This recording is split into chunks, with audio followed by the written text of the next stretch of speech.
끝까지 이제 저희를 믿고 판매하지 않고 기다려주신 고객분들, 또 PB분들, 또 판매사분들 그분들께 실망감 그리고 신뢰를 저버린 것 같아서 그 부분이 가장 죄송한 부분.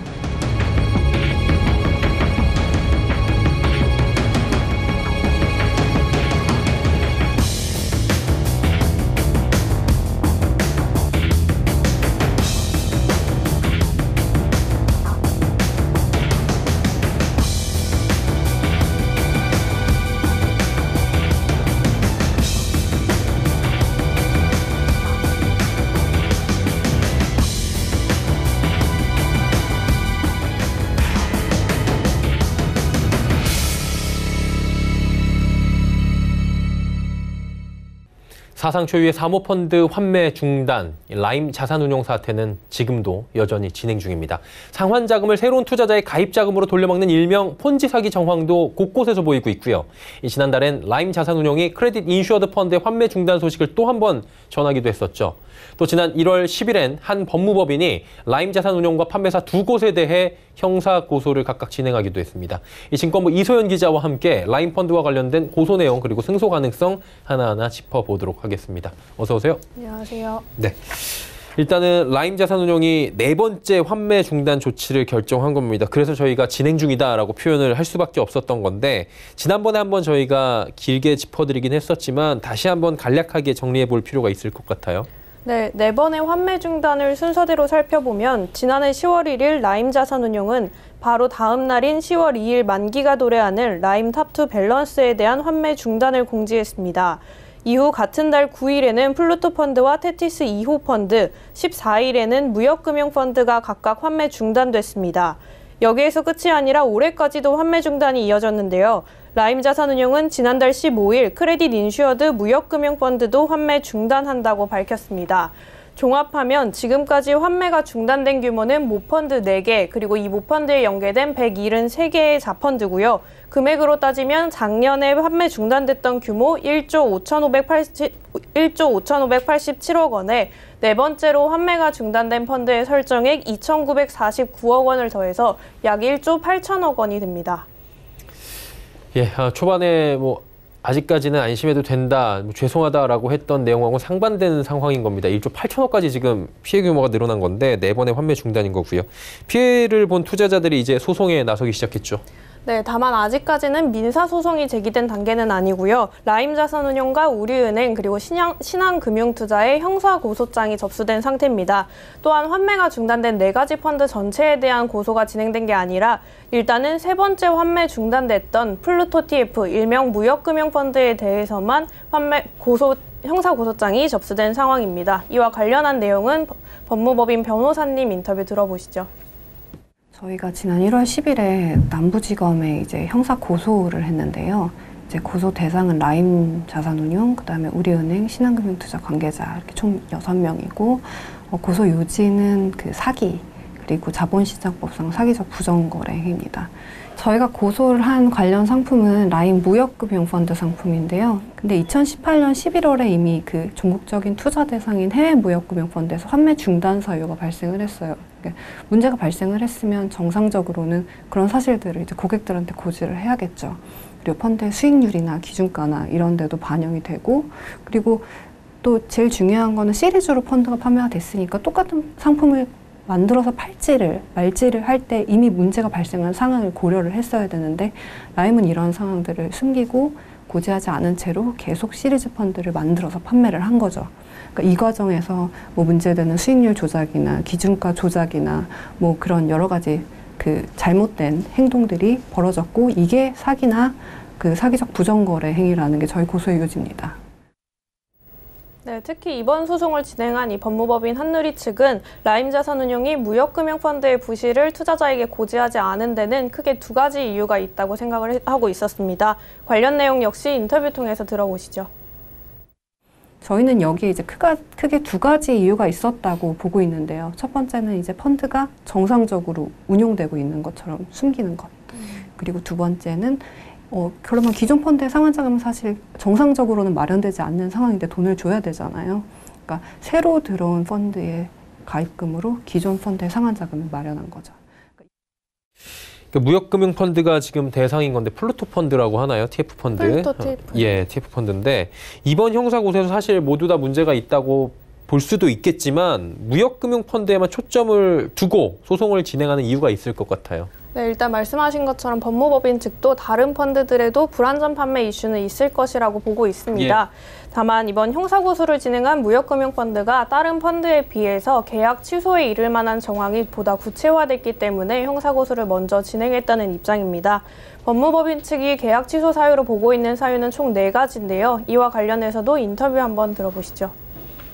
근데 그 라임무역금융펀드의 경우에 크게 저희는 4가지 정도로 계약 취소 사유로 볼 만한 것들이 있다고 보고 있어요. 그래서 첫 번째로는 이제 투자 대상과 관련된 부분이고, 두 번째는 수익률과 관계된 부분, 그리고 세 번째는 이제 그 신용보험 가입 여부와 관련된 부분이고, 네 번째는 이제 자금을 어디에 썼는지 그 사용처와 관련된 부분인데요. 뭐 투자 대상과 관련해서 뭐 글로벌 무역금융펀드 상품의 경우에는, 그러니까 투자 제안서나 이제 상품 설명 자료에는 투자자들이 그 투자한 금액이 해외 무역금융펀드에 직접 투자가 되는 걸로 기재가 되어 있어요. 근데 실은 그게 아니라 라임자산운용이 운영하는 모펀드로 돈이 들어가고, 모펀드에서 이제 간접적으로 이제 투자가 되는 형태로 되어 있었던 거죠. 또 수익률과 같은 경우에도 이제 라임무역금융펀드가 10% 이상의 수익률을 올리는 걸로 이제 제안서에 기재되어 있는 것들이 있는데, 언론 보도나 뭐 나중에 드러난 사실에 의하면은 실제로는 그 당시 이제 마이너스 수익률을 기록하고 있었던 사정들, 그리고 신용보험과 관련해서도 어떤 제안서에는 그 신용보험에 가입된 무역금융에 대해서만 투자를 한다, 이렇게 기재가 되어 있는데, 나중에 저희가 확인된 부분에 의하면은 한 50% 정도는 보험에 가입되어 있지 않았던 거죠. 그러니까 그리고 또 이제 보도가 많이 된 부분이지만, 사람들은 이제 본인이 투자한 금액이 해외 무역금융펀드에 정상적으로 투자가 되는 거라고 생각하라고 투자를 했을 텐데, 설명대로라면 실제로는 그게 아니라 라임이 발행한 다른 펀드들의 기존 상환 자금을 돌려막기 하는 방식으로 사용이 되고 있었던 거죠. 이런 부분도 이제 중요한 부분에 대해서 사실과 다르게 설명이 된 부분이고, 그래서 이 부분에 있어서 저희는 계약 취소 사유가 있다고 보고 있습니다. 상세하게 4가지를 하나하나 지금 설명을 변호사께서 해주셨습니다. 이번에 소송을 진행하는 이 법무법인 같은 경우에는 이전에도 계약 취소에 따른 부당이득 반환 소송을 진행했고 승소를 해서 전액을 배상받은 바가 있다고 하더라고요. 네, 지난 2014년 1심 그리고 2015년 2심, 2016년에 대법원 판결을 통해서 계약 취소 판결을 이끌어낸 피닉스 자산운용의 펀드 사례인데요.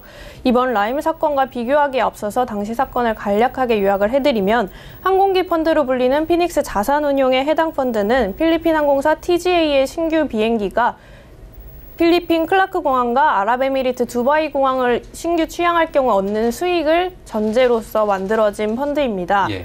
당시 투자 설명서에는 클라크 두바이 노선 운항과 관련한 인허가가 이미 완료됐다고 명시돼 있었는데요. 이는 거짓된 설명으로 2008년 8월 투자자들의 자금이 펀드에 들어간 이후인 2008년 9월 두바이 항공국으로부터 신규 노선 운항을 불허한다는 통보를 받게 됩니다. 신규 운항 수익을 통해 펀드에 수익을 내려고 했던 만큼 신규 취항이 불가능해진 펀드는 수익금을 제대로 낼 수가 없었고요.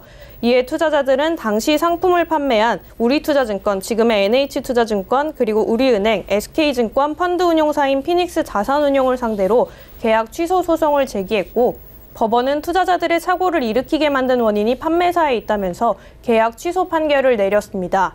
착오에 의한 계약 취소 판결을 통해 투자자들은 이미 받았던 이익 배당금을 제외한 투자금 전액을 돌려받을 수 있었습니다. 이번 라임 자산운용 사태와 관련해서도 향후에 민사소송이 제기될 경우에 이 계약 취소에 따른 부당이득 반환 청구가 중점이 될 것으로 보이는데요. 지난 항공기 펀드와 이번 라임 자산운용 펀드와 관련해서 변호사님이 직접 비교를 해주셨습니다.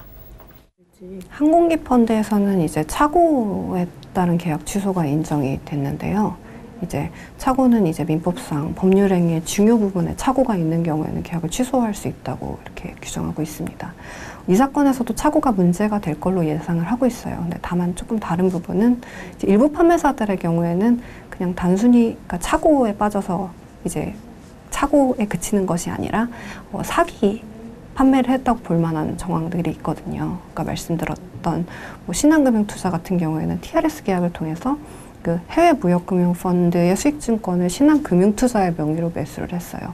그리고 뭐 그 펀드의 구조화 이후에 2019년 상반기에 이루어진 구조화나 뭐 발행이나 운용에도 좀 깊이 관여했다고 볼만한 정황들이 있기 때문에 라임 자산운용의 사기 행위에 공모를 했거나 아니면 최소한 이걸 알면서 방조했다고 볼만한 정황들이 있는 거죠.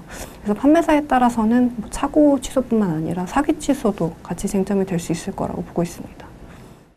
뭐 흔한 판례는 아니지만 지금 사례가 있다고 하니까 향후에 이제 형사가 끝난 민사를 제기할 거 아니겠습니까?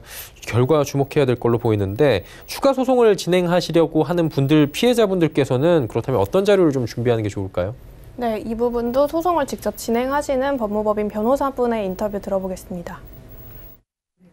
일단 가입하신 상품이 어떤 건지를 정확하게 모르시는 경우가 많아요. 근데 그 통장의 첫면에 보시면은 그 어떤 상품인지가 기재가 돼 있거든요. 일단 그거랑 그 다음에 그 상품 가입 당시에 작성한 서류들, 그다음에 뭐 제안서나 상품 설명서 이런 것들을 이제 가져와 주시면 저희가 검토 가능하고요. 그 외의 경우에 따라서는 뭐 판매 당시의 녹취나 뭐 아니면 뭐 문자, 이메일 이런 증거 자료가 있으시다면 같이 이제 구비해 주시면 저희가 이제 검토를 해드리고 있습니다. 네, 변호사분의 이야기 들어봤고요. 앞서 저희가 이슈 플러스 이 자리에 모셔서 인터뷰를 진행했던 법무법인 광화 역시 대신증권 등을 상태로 소송을 준비 중이라고 합니다. 라임 자산운용의 펀드 환매 중단 사태와 관련한 소송이 한동안은 좀 이어질 것으로 보여서 계속해서 관심을 두고 저희도 계속해서 취재를 이어가 보도록 하겠습니다. 이소연 기자와 함께했습니다. 수고하셨습니다. 감사합니다.